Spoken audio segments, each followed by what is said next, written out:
Sa Re Ga Ma Pa senior season 6ல Divinesh பாடுறதுக்கு ஒரு வாய்ப்பு கிடைச்சிருக்கு அப்படிங்கிற மாதிரி இப்போ தகவல் வெளியே வந்திருக்குது. அதோட விவரத்தை தான் இந்த வீடியோவில் பார்க்க போகிறோம். Little champion season 5, senior season 5 இது ரெண்டும் அடுத்தடுத்து முடிஞ்சு இப்போ சீனியர் சீசன் 6க்கான ஆடிஷன் ஸ்டார்ட் பண்ணியிருக்காங்க. முதல் சுற்றுல பாண்டிச்சேரியிலையும் ரெண்டாவது சுற்று திருச்சிலையும் ஆடிஷனை முடிச்சிருக்காங்க. இப்போ கோயம்புத்தூர் சுற்று வட்டார பகுதி குறிப்பாக மேட்டுப்பாளையத்தில் ஜூலை 28ஆம் தேதி ஆடிஷன் நடக்க போகுது. இப்போ ஆடிஷன்லாம் முடிச்சுட்டு மொத்தமாக ஒரு 40 போட்டியாளர்களை சூஸ் பண்ணி அதில் 20லேருந்து 22 போட்டியாளர்களை சரிகமபா மேடையில் பாட வைக்கிறதுக்கு பிளான் போட்டிருக்காங்க. எப்பொழுதுமே லிட்டில் சாம்ப்ஸை விட சீனியர் சீசனுக்கு ரசிகர் ரொம்ப அதிகமாக இருப்பாங்க. அதுக்கான காரணம் என்னன்னா, சீனியர்ஸில் பாடுறவங்க எல்லாமே ரொம்ப மெச்சூரிட்டியோட ஃபுல் எஃபர்ட் போட்டு பாடுவாங்க. ஜட்ஜஸ் எல்லாருமே அவங்களுக்கான ஸ்கோரை டைரெக்டாக கொடுக்கறது மட்டும் இல்லாமல் அவங்க பாடுறதுல என்ன தப்பு இருக்குது அப்படிங்கிறத ஸ்ட்ரைட் ஃபார்வர்டாக சொல்லுவாங்க.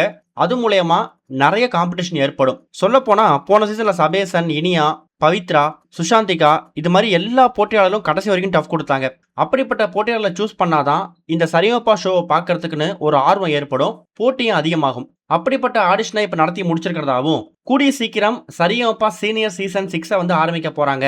அதுவும் மெகா ஆடிஷனை கண்டக்ட் பண்ணி ஆடிஷனை டெலிகாஸ்ட் பண்ணிட்டு தான் அதுக்கப்புறம் ஒரு வாரம் நடக்க போற அந்த போட்டி சுற்றை தேர்வு பண்ண போறாங்களாம். இந்த மாதிரி சூழ்நிலையில எல்லா சீசன்லையும் ஃபர்ஸ்ட் டே ஷூட் ஆரம்பிக்கும் போது அதுக்கு முந்தின சீசன்ல கலந்துகிட்ட போட்டியாளர்களை உள்ள பாட வைக்கிறது வழக்கமான ஒண்ணுதான். அதே மாதிரி இந்த சீசன்லையும் சரிகமபா சீனியர் சீசன் 6 ஆரம்பிக்கும் போது பவித்ரா, சுஷாந்திகா, சபேசன் இவங்களை பாட வைக்கிறது மட்டும் இல்லாம லிட்டில் சாம்ப் சீசன் 4ல முக்கியமான கண்டஸ்டனா கலந்துகிட்ட திவினேஷும் சீசன் 5ல டைட்டிலா வந்திருக்கக்கூடிய அபிஷேகாவும் சேர்ந்து ஒரு பெர்ஃபார்மன்ஸ் பண்ண போறாங்களாம். இது இவங்க 2 பேருக்கும் கிடைச்சிருக்கக்கூடிய ஒரு பெரிய வாய்ப்பு அப்படின்னு தான் சொல்லணும். அபிஷேகாவா இருக்கட்டும், இன்னொரு பக்கம் திவினேஷா இருக்கட்டும், இவங்க 2 பேருமே நாட்டுப்புற பாடல்கள், கிராமத்து பாடல்கள், கண்ணதாசன் பாடல்களை ரொம்ப சூப்பரா பாடக்கூடியவங்க.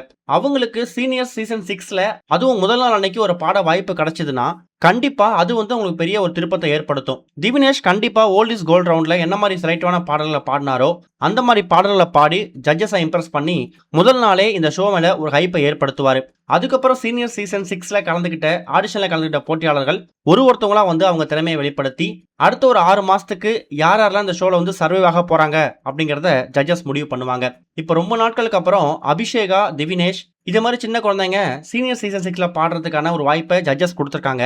இந்த மாதிரி விஷயங்களை பார்க்கறதுக்கு நீங்க எந்த அளவுக்கு ஆர்வமா காத்துக்கிட்டு இருக்கீங்க? சீனியர் சீசன் 6 எப்படி இருக்க போகுது? இனியா மாதிரி, பவித்ரா மாதிரி, சுஷாந்திகா மாதிரி, சபேசன் மாதிரி இதுல யார் மாதிரியான போட்டியாளங்க எதிர்பார்த்து காத்துக்கிட்டு இருக்கீங்க அப்படிங்கிற கருத்துக்களையும் மறக்காம கமெண்ட்ல மென்ஷன் பண்ணுங்க.